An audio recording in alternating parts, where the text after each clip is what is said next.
महंत स्वामी तथा कोठारी भक्त प्रियदास स्वामी पण मुंबईથી આવી ચૂકેલા। સૌને સાથે રાખી સ્વામીશ્રીએ સર્વવિધિ કર્યું। ત્યારબાદ બોચાસણ, અમદાવાદ, સારંગપુર, ગરડા, ધારી, અમરેલી, ગોંડલ થઈને તારીખ 14 જુલાઈના રોજ દેવચડી ગામમાં મૂર્તિ પ્રતિષ્ઠા નિમિત્તે યોગીજી મહારાજની સાથે ગયા। તારીખ 17 જુલાઈના દિવસે દેવપઢી એકાદશી હતી, તેથી સ્વામીશ્રીએ પણ યોગીજી મહારાજની પાસેથી 1 મહિનાના ધારણા પારણા કરવાનો નિયમ લીધો। તપ જેવું વહાલું છે વાલમને, એવું બીજું નથી કાંઈ। આ પંક્તિઓ શ્રીજી મહારાજને જેટલી લાગુ પડતી એટલી જ સ્વામીશ્રીને પણ લાગુ પડતી હતી। ગોંડલથી રાજકોટ, સુરેન્દ્રનગર, અમદાવાદ થઈને ગુરુ પૂનમના સમયા માટે સ્વામીશ્રી બોચાસણ પધારેલા। અહીં તારીખ 21 જુલાઈના રોજ સંસ્થાની વ્યવસ્થાપક કમિટીની મીટિંગમાં તેઓએ મોટા સ્વામીના સ્થાને મહંત સ્વામીને ટ્રસ્ટી તરીકે નિયુક્ત કર્યા। તારીખ 22 જુલાઈના રોજ ગુરુ પૂનમ ઉજવીને ધર્મજ, આણંદ, વડતાલ, મહેણાવ, રૂંદેલ થઈને પુનઃ બોચાસણ પધાર્યા અને 25 જુલાઈથી હરિલીલા કલ્પતરુના પારાયણનો પ્રારંભ કર્યો। આ અરસામાં અજ્ઞાન, અણસમજ અને અહમ મમત્વના ત્રિભેટ અટવાતા કેટલાક મુમુક્ષો જાગા સ્વામીની મહત્તા વધારવા માટે ભગતજી મહારાજનું ઘસાતું બોલવા લખવા લાગેલા। સ્વામીશ્રીની આ પ્રવૃત્તિ યોગ્ય ન લાગી, તેથી તેઓએ આ ગતિવિધિમાં સલવાઈ ગયેલા એક મુરબીને પત્ર લખેલો। ઉહાપો મચાવનારાને તેઓની લાયકાત બતાવી આપતા સીધા સાદા છતાં સ્પષ્ટ શબ્દોની તાકાતથી સભર એ પત્ર કંઈકના પૂર્વગ્રહની પીડા ટાળે ગાળે એવો છે। તેમાં સ્વામીશ્રીએ લખ્યું કે જ્ઞાન પ્રકાશમાં જે લખાણ કરેલ છે તેથી પૂજ્ય યોગીજી મહારાજ તથા મને તથા આખા સત્સંગ સમાજને ખૂબ દુઃખ થયું છે, કારણ કે આપે જે ભાવથી લખેલ છે તે આપનો ભાવ તથા આપનો આશય ખોટો છે। આપે પૂજ્ય ભગતજી મહારાજ માટે જે આધાર ટાંક્યા છે તેમાં કેવળ દોષ ભાવથી જ ટાંક્યા છે। વાત જે લખાય છે તે કયા ભાવથી લખાય છે તે આપે વિચાર જ કરવાનો છે। જો કે આવા લખાણોથી આ સંસ્થાને કે તેવા મહાન પુરુષોને આંચ આવવાની નથી, તે તો ધૂળ ઉડાડનારને સહન કરવાનું છે, અને આવા પ્રયત્નો કરી આ સંસ્થા કે તેના પુરુષોને ખોટા દેખાડવા પાડવા પ્રયત્ન કરશો તે તો જીભ કાપવા જેવું છે। પૂજ્ય ભગતજી મહારાજનું ખોટું કરવા જતા તમારું પણ ખોટું થઈ જાય છે। માટે સાહેબ, જરા ઊંડા ઉતરો, વિચાર કરો કે જેના આશીર્વાદથી આ સંસ્થા ઊભી થઈ છે તે આપણા માટે આપણા જેવા હજારો નહીં પણ લાખો પ્રયત્ન કરશે તો પણ તે સંસ્થાને જરા પણ આંચ આવવાની નથી અને હલકી પડવાની નથી। કરનાર હલકા પડે છે, પણ મોહ બુદ્ધિમાં વાત સમજાતી નથી। દ્રષ્ટિ તેવી સૃષ્ટિ દેખાય, કમળો એટલું પીળું દેખાય, તેમ આપ ઉદ્યોગ દ્રષ્ટિથી જુઓ તેમાં બીજામાં પણ તે જ દેખાય। માટે આ બધી ખોટી ખેંચતાણ મૂકી અને રાજકીય રમતની જેમ અશુદ્ધ ભાવથી કોઈ કાર્ય ન કરતા શાંતિ અને સુખ હવે અંત અવસ્થાએ મળે તેમ કરશો। આથી અનેકના આત્માને દુઃખ ઊભું કરેલ છે એ પણ પહેલા પોતે પોતાનું જોઈ બીજાને કહેવા લખવાનો પ્રયત્ન કરવો છે। મહારાજનું પ્રમાણ આપે લીધું તો આ સત્સંગમાં તેઓનું સ્થાન શું તેનો આપે જ વિચાર કરવાનો છે, અને તેવા પ્રમાણ લેતા તમારું લખાણ કેટલું પ્રમાણ બને છે તે તમારે વિચારવાનું છે। એ જ અસ્તુ। આ પત્રમાં રહેલ સ્વામીશ્રીના શુદ્ધ ભાવ, વેધક રજૂઆત અને સત્યવાદથી અવળી વાતો લખનારના અંતરમાં ખરેખરી ચોટ લાગી ગયેલી। તેઓ સ્વામીશ્રીને મળવા માટે દોડી આવેલા અને ફરી આવી ભૂલ નહીં થાય તેની ખાતરી પણ આપી ગયેલા। સંશયાના હિ નિર્મોક્તા ત્વન્નાનયો વિદ્યતે ભુવિ। સંશય છેદવામાં તમારા જેવો બીજો કોઈ આ પૃથ્વી પર દેખાતો નથી। દ્વાપરના દ્વારે કૃષ્ણ માટે બોલાયેલ યુધિષ્ઠિરના શબ્દો કળિયુગમાં સ્વામીશ્રી માટે સત્ય સાબિત થાય તેવા હતા। તેમની કલમથી કે જીભથી જ્યારે સિદ્ધાંતની સરસ્વતી વહેતી ત્યારે ભલભલાના કાળજાનો કાટ કચરો સાફ થઈ જતો। બોચાસરમાં પારાયણે પૂર્ણાહુતિ કરીને સ્વામીશ્રી અટલાદરા પધાર્યા હતા। અહીં મોટા સ્વામીના અક્ષર નિવાસ નિમિત્તે યોજાયેલા પારાયણમાં લાભ આપ્યા બાદ આણંદ, ખંભાત, વિરસદ થઈને વિદ્યાનગર આવી પહોંચ્યા। અત્રે તારીખ 7-8ના દિવસે છાત્રાલયના પ્રાર્થના હોલમાં યોગીજી મહારાજની હસ્તે મૂર્તિ પ્રતિષ્ઠાનો પ્રસંગ આટોપીને તારીખ 8-8ના રોજ તેઓ યોગીજી મહારાજની સાથે જ મુંબઈ પધારી ગયા। અહીં તારીખ 14-8ના દિવસે આફ્રિકાના હરિભક્તો પરદેશ જતા હોવાથી મુંબઈમાં તેઓનો વિદાયમાન સમારંભ યોજાયેલો। આ પ્રસંગે સ્વામીશ્રીએ સિદ્ધાંત સંબંધી સ્પષ્ટતા કરતા જણાવેલું કે સ્વામીશ્રી શાસ્ત્રીજી મહારાજે ઉપદેશેલા તમામ નિયમો અને મર્યાદાઓનું પાલન કરીને શ્રી અક્ષર પુરુષોત્તમની ઉપાસના પ્રવર્તવા આ સંસ્થા શરૂ કરી છે।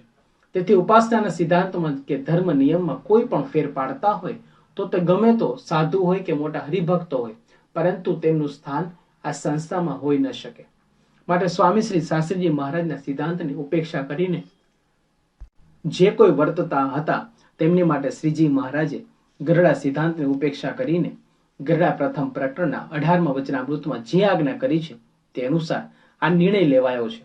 સર્વ કરતા મહારાજ છે તેવું જો આપણે સમજતા હોઈએ અને મહારાજના કોઈના દોરવ્યા કે ફેરવ્યા ફરી જાય તેવી અજ્ઞાન ભરેલી માન્યતાઓ જો ન હોય તો જે કંઈ સત્સંગમાં બન્યું ગયું છે તે સત્સંગ અને સંસ્થાના હિતમાં જ બન્યું છે અને તેમાં યોગીજી મહારાજની સંમતિ છે અને રાજીપો છે જ. માટે દરેકે ખોટી વાતમાં ન ભોળવાતા સિદ્ધાંતો ઉપર નજર રાખીને સત્સંગ કરવાનો છે. આમ સ્વામીશ્રીએ સૌને સત્સંગની સાચી દિશા ચીંધી આપી. મુંબઈથી સ્વામીશ્રી તારીખ 28/8ની સવારે જન્માષ્ટમીનો સમયો કરવા આટલાદરા પધાર્યા હતા. યોગીજી મહારાજ મુંબઈમાં જ રોકાયેલા. અહીં તેઓ એકવાર મંગળ પ્રવચનમાં વાત કરતા જણાવેલું કે 3 મોટેરા કોઠારી, મહંત સ્વામી, સ્વયંપ્રકાશ ને સૌના મોટેરા પ્રમુખ સ્વામી, તે કહે તેમ કરવું. આમ અવારનવાર જ્ઞાનનું ભાથું બંધાવતા રહેતા યોગીજી મહારાજ એ ભાથામાં સ્વામીશ્રીના મહિમાની મીઠી વાનગી મૂકવાનું કદી ચૂકતા નહીં. સ્વામીશ્રીના આટલાદરાના નિવાસ દરમિયાન એક બપોરે અગ્રણી હરિભક્તો મથુરભાઈ અને પરસોત્તમભાઈ આવી ચડેલા. ભોજનની વેળાએ થઈ હોવાથી સ્વામીશ્રી તેઓને ભોજનશાળામાં જમવા બેસાડી રસોડામાં માલપુડા લેવા ગયા, પરંતુ તેમ કરતા તેઓને રસોઈ અટકાવ્યા. સ્વામીશ્રીની કાર્ય પદ્ધતિ આકાશ જેવી હતી. જેમ આકાશમાં અન્ય ચારેય તત્વ પૃથ્વી, જળ, તેજ અને વાયુનો આધાર, પરંતુ તેનું બળ કાંઈ ન જણાય. પૃથ્વી ધણ ધણે, જળ તાણે, તેજ વાળે અને વાયુ ઉડાડે, પણ આકાશ જાણે તે છે જ નહીં એવું લાગે. બસ એ જ રીતે સ્વામીશ્રી સંસ્થાના સૂત્રધાર પણ એવા ગુપ્ત સુપ્ત રહીને કામ કરે કે કોઈને તેઓના પદ પદવી જણાય જ નહીં. તેથી આજે રસોઈયા ગોથું ખાઈ ગયેલો. તેણે સ્વામીશ્રીને કોઈ સામાન્ય સાધુ ધારી આ માલપુડા સંતો માટે છે, હરિભક્તો સારું નહીં લઈ જવાના એમ કહી અટકાવેલા. સ્વામીશ્રીએ હાથમાં લીધેલી માલપુડા ભરેલી થાળી પણ તેણે આંચકી લીધી. છતાં સ્વામીશ્રીએ તે રસોઈયાને ન તો પોતાની ઓળખ આપી કે ન તો પોતાની સત્તાનો સ્વાદ ચખાડ્યો. તેઓ શાંતિથી ખમી ખાધું, પરંતુ તેઓનો અપમાન પેલા 2 હરિભક્તો ન જોઈ શક્યા અને તેઓ બરાડી ઉઠ્યા. અલ્યા, એ તો અમને ઓળખે છે, આ તો સંસ્થાના ધણી છે. આ સાંભળતા જ રસોઈયાના હાંજા ગગડી ગયા. તેને પોતાની નોકરી પર જોખમ તોડાઈ રહેલું લાગ્યું. તે સ્વામીશ્રીના પગમાં પડી માફી માંગવા લાગ્યો, પરંતુ સ્વામીશ્રીએ તેને પ્રેમથી પીઠ પસરાવતા ઉભો કર્યો ને જાણે કંઈ જ બન્યું નથી એમ આશીર્વાદ આપી હરિભક્તોને જમાડવા ચાલી નીકળ્યા. પણ એ ભક્તો તો આજે સ્વામીશ્રીની સમતા, સ્થિરતા અને સહનશીલતાનો આસ્વાદ પામીને જ તૃપ્ત થઈ ગયેલા. તેઓ સત્તાધારી નહીં પણ સમતાધારી સ્વામીને નમી પડ્યા. આટલાદરાથી સારંગપુર ગઢા થઈને સ્વામીશ્રી જ્યારે લીમડી પધારેલા ત્યારે અહીં બાઈઓના નવનિર્મિત મંદિરમાં પ્રતિષ્ઠા કરવા માટે યોગીજી મહારાજ પધારી ગયેલા. આ ઉત્સવ બાદ સ્વામીશ્રી નવાગામ, મોચીદળ, ખારવા થઈને મોરબી આવ્યા અને તારીખ 6-10થી હરિલીલા કલ્પતરુના પારાયણનો પ્રારંભ કર્યો. કથાનો લાભ લેતા સાથે ફરતા યુવકોને પણ સ્વામીશ્રીના વાણી વર્તનની ઊંડી અસર થઈ. અહીં એકવાર યોગીજી મહારાજ સભામાં બિરાજમાન થઈને સૌને વર્તમાન ધરાવતા હતા. ત્યારે સરસ ચૂકથી એક મહિલા છેક ઠાકોરજી સુધી પહોંચી ગઈ. સભામાં પાથરેલું પાથરણું યોગીજી મહારાજ જે આસન બેઠેલા તેને અડેલું હતું. તે જ આસન પર સ્વામીશ્રી, સંત સ્વામી વગેરે પણ બેઠેલા. તેથી તેઓને પણ ઉપવાસ પડ્યો, પરંતુ સ્વામીશ્રીએ યોગીજી મહારાજને ઉપવાસ ન કરવા વિનંતી કરી. ત્યારે અત્યંત દુઃખી હૃદયે અને સ્વામીશ્રીએ વિનંતી કરી. તેથી યોગીજી મહારાજ અતિ અલ્પ જમેલા. તેઓએ સંતો યુવકોને પોતાના વતી વ્રતમાનની શુદ્ધિનો ઉપવાસ આપેલો. સ્વામીશ્રીએ તેઓ સ્નાન કરીને નિર્જળા ઉપવાસ જ ખેંચી કાઢેલો. મોરબીના આ પારાયણ દરમિયાન સ્વામીશ્રીના સેવકો માંદગીમાં ભટકાયેલા. તેથી એક દિવસ યોગીજી મહારાજની સાથે ફરતા યુવક શાંતિભાઈ પાટડિયાએ સ્વામીશ્રીના ધોતિયા ધોઈને સૂકવી દીધા.